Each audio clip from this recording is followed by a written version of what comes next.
Refrigerator yun ma. Meron na palang refrigerator mga kabayan na mayroon siyang TV. Yan, may camera siya. Makikita mo kabayan no, kung ano yung mga laman. Mag-Facebook, YouTube. So ito yung presyo ng mga cellphone dito. Update ko kayo ha. Ito yung iPhone 16 5G na 256GB. Sinubukan ng misis ko. Gusto niya daw. Kasi naka-discount siya 50%. Ayan. May mahal kasi na jacket dito. Pakita ko sa inyo yung presyo. Yan, mahaba lang to. 9,999 Danish kroner or 10,000 Danish kroner. Kung sa piso mga kabayan, nasa 80,000 or 85,000 pesos. Pababa na kami ng escalator mga kabayan kasi ito yung mall dito. Yung TV, 12,999 ito. Hello po mga kabayan, ngayon papasok kami dyan sa likod. Bintahan ng mga gamit or mga appliances, cellphone at mga computer. Tara, samahan nyo kami. Nandito kami sa loob mga kabayan kung saan mayroong mga binibinta ng mga appliances, mga gamit sa bahay. Ayan, washing, refrigerator, cellphone, vacuum, freezer. So ipapakita ko sa inyo dito yung presyo. Ito mga kabayan, first time ko makakita ng ganito. Refrigerator yun ma? This is mine. Mayroon na palang refrigerator mga kabayan na mayroon siyang TV. Uy, TV. Tablet. Yan o. So, may Samsung siya. Tapos may CCTV siya mga kabayan. Yan, may camera siya. Makikita mo kabayan no, kung ano yung mga laman. Dito makikita mo. Yan. Pwede mag-Facebook, YouTube. So, ang presyo niyan mga kabayan. Yan mga kabayan no, 21,000 o 22,000 Danish kroner. Times nyo siya sa 8.20 or 8 pesos. So, magkano na yan mga kabayan. Itong rip lang to. So mayroon din siyang ano to, nalabasan na ng tubig. Ayan. So all in one na pala ito mga kabayan. Oh. So nasa 176 or 180,000 pesos na ito mga kabayan. So ito naman 14,000. Ayan. So refrigerator din yan, LG. Ito Samsung. So ito pala yung bago ngayon. Oh. Pwede ka maka-Facebook o Wi-Fi. Ito naman 14,000 or 15,000. Yan. Yan. Kroner yan. Kroner. Yan 7,000. So ito yung mga klase ng mga refrigerator. So dito naman meron silang mga freezer dito. Medyo mahal din.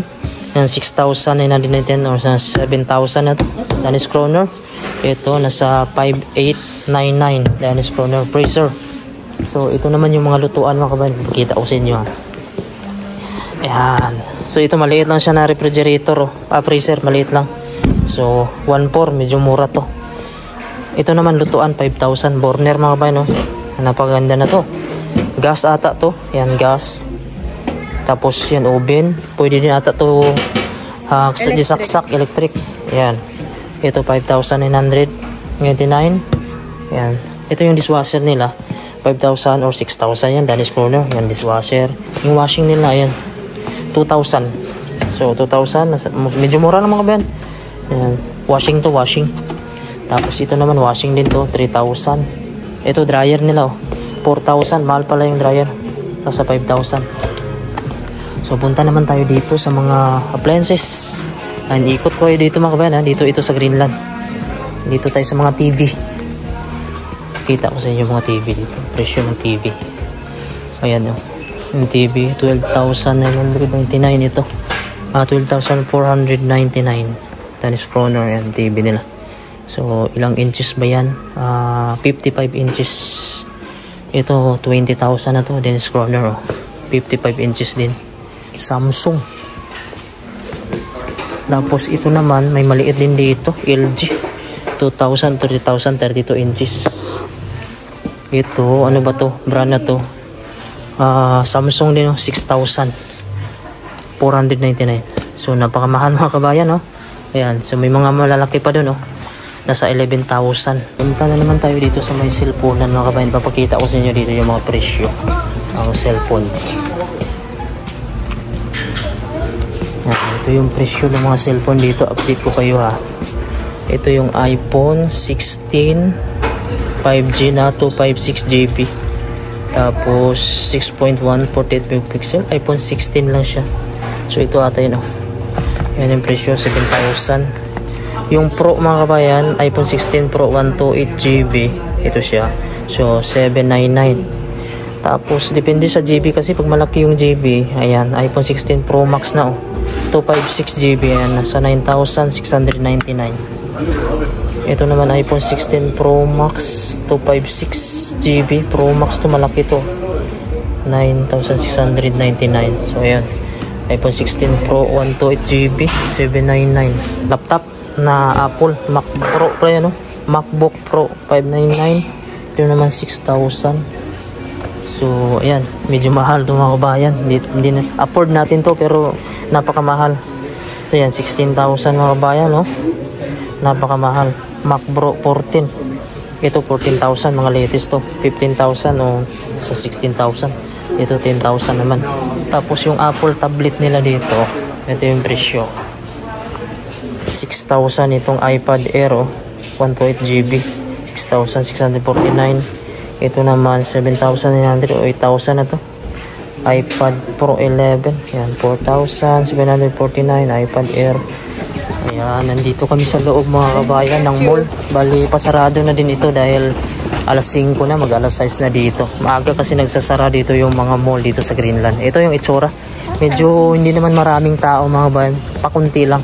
Ayan, ito yung itsura ng mall dito sa Greenland. Ayan. So, ayan mga kabayan. Dito kami sa itaas. Ayan yung mga display dito. Mga jacket kadalasan dito. Mga damit. Pababa na kami ng escalator mga kabayan. Kasi yung escalator hindi gumagana. Mahirap kasi dito yung maintenance mga kabayan ng escalator. Nasa isla kasi ito. Ayan. So, ito yung mall dito. Medyo pukunti na yung tao dahil pasarado na ito.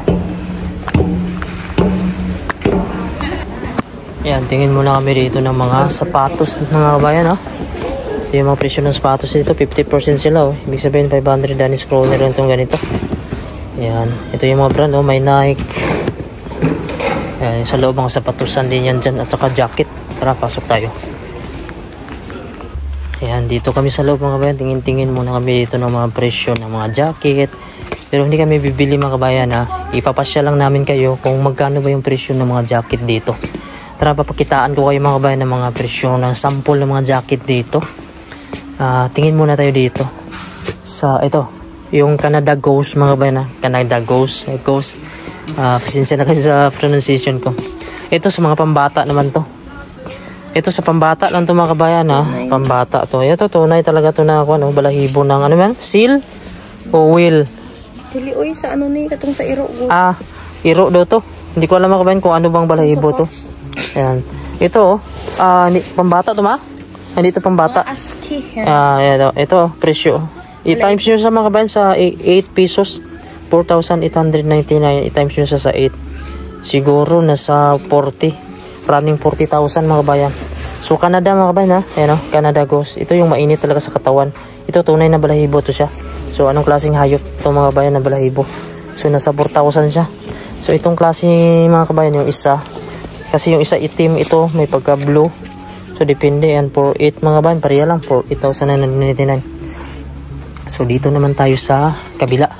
May ibang klase din na jacket dito, ibang brand. So tara, pasyal ko kayo dito. Papakita ko sa inyo yung mahal na jacket dito. May mahal kasi na jacket dito. Ito mga kabayan, Canada Goose din to sa mga kabayan, pero mahaba to siya. Yan, pakita ko sa inyo yung presyo. Yan, magaganda Mainit talaga to sa katawan. Yan. So ito yung presyo. May puti dito. Yan, puti Napakaganda Medyo mahaba lang to. Pero yung presyo nito mga kabayan, mahaba din. Ayan yung presyo. Yan. 9,999 Danish kroner or 10,000 Danish kroner. Kung sa piso mga kabayan, nasa 80,000 or 85,000 pesos. So ganito lang mga kabayan na jacket. 85,000 na to.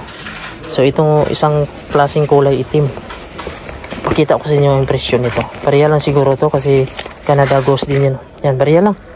Medyo mura to. 8,000 o 9,000 siya. So nasa 80,000 o 70,000 mga kabayan. Medyo mas mahal pala itong puti. Ito naman yung blue. Yan, depende sa kulay. Ito mahal din to mga kabayan blue. So nasa 10,000 Danish kroner. So parang nasa isang buwang sahod na to mga kabayan Yan Canada Goose, mainit talaga to. Itong itim natin. Mas mura tong itim. 7,999 kasi nga wala siyang balahibo dito. Yung may balahibo kasi medyo special dyan. Yung materials na ginamit. Ito Canada Goose dito. Medyo mahal din to. Sa 8,000 mga kabayan Malapit mag 8,000. So napakamahal Ito kaya mga kabayan, parang kakaiba to. Parang balloon siya Medyo mura siguro to. Nasa 6,000 pa rin 6,500 Danish kroner. Grabe, napakamahal mga bayan Mga gamit dito. Ito Tapos dito mga kabayan, meron din ditong pangbabae, tayo sa pambabae. Ayan, mga mahaba kasi mga babae. Mahaba yung kadalasan nito. Meron din dito. So, hindi ko alam kung anong brand to. Anong brand to, ma? Magandang klase din to eh. Ang brand niya, oh. 25% sila. Basta na yung ani. Masang price nito? Kulang price. Pang lalaki na Ito price mga kabayan, no? 50%. 50%. 1.7. Medyo mura lang mga kabayan. 1.7. Pero iba kasing tela, depende sa tela. So may mga mura naman. So depende sa tela mga kabayan. At kalidad ng quality ng jacket. So ito, pambabae din to. Mahaba. Oh. Ayan. So magkano yung presyo nito? 50% pa sila. 1.4 mga kabayan presyo. So kung 50% nasa 700 Danish kroner. Ayan. So ito yung mga itsura ng mga pambabae mahaba hanggang sa ibaba. Ayan. Canada Goose din to. Pambabae ito hanggang ibaba. 8,000 sa mga kabayan, no? Or nasa 9,000 Danish kroner. Itim ito. Ito pula. 8,000 din. So ito naman ibang klase nito. 7,600. Napakamahal. Ito mahaba, makapal kasi 7,000. Ito pambabae din mga kabayan. Ayan. Nasa 7,000, 8,500, 7,000. Yung may mga balahibo mahal. So ito din. Short lang to. Mahaba din. Oh, may meron bangang ko, no? Tali. Nasa natin ha. Ayan, 5,000. So 5,000 mga kabayan, no? Mga kabayan, ito sinubukan ng misis ko. Gusto niya daw. Kasi naka-discount siya 50%. Ayan, 50%. Oh. Tapos maganda daw kasi ito sa tainga. May balahibo siya. Kaya warm to. Hindi siya saba ba? Kung kani siya, hindi pa sa sulod. Saba. Ang ganda mga kabayan. Ayan, hanggang sa ibaba. Oh. Pang winter talaga siya. Ayan. So, bibilin niya na daw to ito. Kaso maganda to. 50% na siya. Dati siyang 1,400 Danish kroner. Tilbod siya. Minus 50%. So, nasa 700 lang. Mura na. Mas mahal. May warmer din sila dito mga kabayan, no? Yung mga pambaba. So tingnan natin ito. Medyo hindi naman kakakapalan to pero pwede na to. Ayan o, yung presyo nasa 999 siya, Danish kroner. So ito medyo kaya na to makasurvive na mga kabayan. Ito. So makapal-kapal naman to. Ito, tingnan natin to. 600 lang to. Pwede na to pag ganito, mga pambaba. Importante kasi yung jacket, makapal. Ito medyo makapal din to. Natin. Ayan, 1.7 siya. Or 1.8 mga kabayan. Medyo mahal to. Depende sa kapal kasi yan. Dito yung mga presyo ng sapatos mga kabayan. Pakita ko na yan. Ito pang lalaki naman to. Merrell mga kabayan. Ito yung Merrell. Maganda din to. Sa mga pang hiking naman to. Pwede din naman mga winter.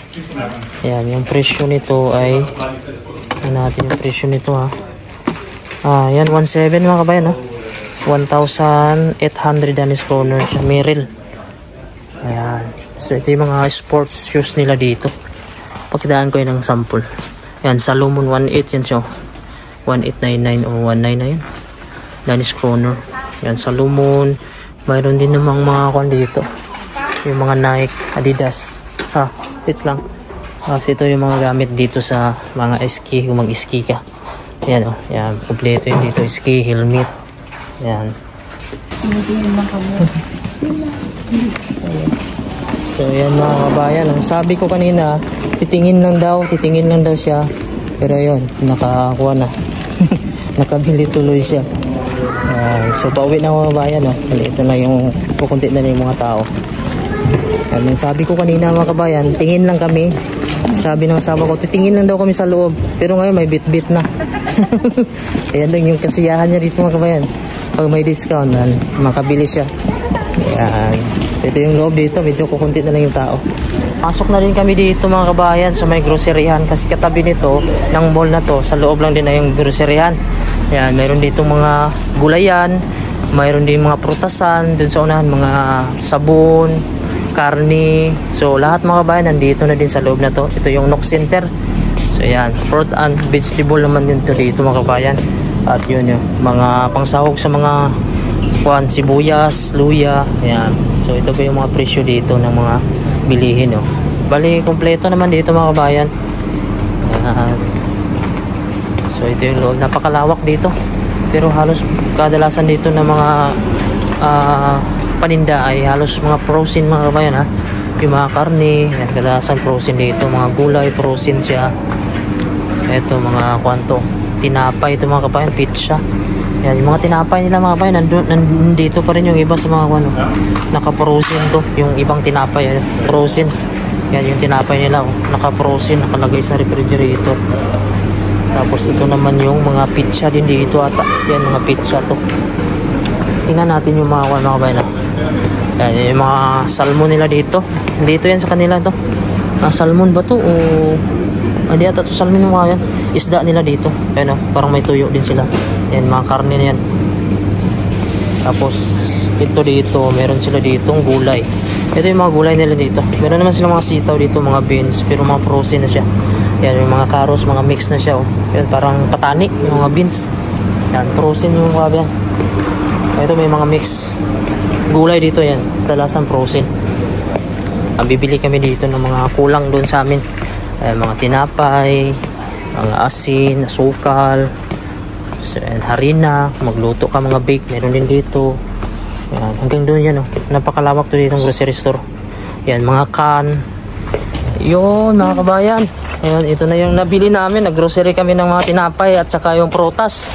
Yan, pauwi na kami ng bahay. Medyo hindi madilim dito mga kabayan. Yung oras natin alas 6. Medyo bumalik na yung araw. Kasi papasok na ng summer at yun, yung mga snow natutunaw na siya. Ayan, nandito na kami ngayon mga kabayan. Medyo umaambon. So yan, baba na yung misis ko. Mayroon na siyang dala na ko, no? Grocery niya. At saka yung jacket niya. Medyo maambon ngayon mga kabayan. At ayan, no? Yung langit natin napuno na ng ulap. Medyo mag-snow na naman. Medyo malinis na nga yung snow. Pag nag-snow to, tataas na naman to. Ayan. So ito yung nag-grocery namin. Medyo mabigat. Ako na. Ayan. Ito. Ayan. Ayan yung mabigat. Mabigat sa bulsa. Dahan-dahan lang. Madulas. Ayan, madulas kasi ito mga kabayan. Oh. Bundak. Ayan. Ito yung buong paligid natin. Oh. Makakuan. Nagpapags. Kukuhan siya na mag-snow na naman. Ayan, may nagpapala pa doon. Tumigas.